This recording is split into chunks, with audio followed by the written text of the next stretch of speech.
Hi friends, இன்றைக்கி நம்ம பாப்பாக்காக பருப்பு சாதம் சாப்பாடு ரெடி பண்ண போகிறோம். வாங்க எப்படி செய்யுதுன்னு பார்க்கலாம். ஃபஸ்ட்டு பருப்பு ஒரு 2 ஹவர்ஸ் முன்னாடி நல்லா ஊற வச்சுட்டு சீக்கிரமாக வேகணும். ஏன்னா நான் ப்ரெஷர் குக் பண்ண போகிறதில்ல. அது கூடவே சின்னதாக நறுக்குன்னு கேரட்டை சேர்த்துக்கலாம்.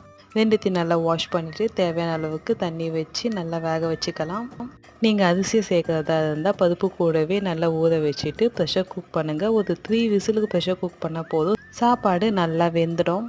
அப்புறமா மற்ற வச்சு நல்லா நைஸாக மசிச்சுக்குங்க. அப்படி இல்லைன்னா நீங்கள் மிக்சியில் போட்டு கூட நைஸாக அரைச்சி எடுத்துக்கோங்க.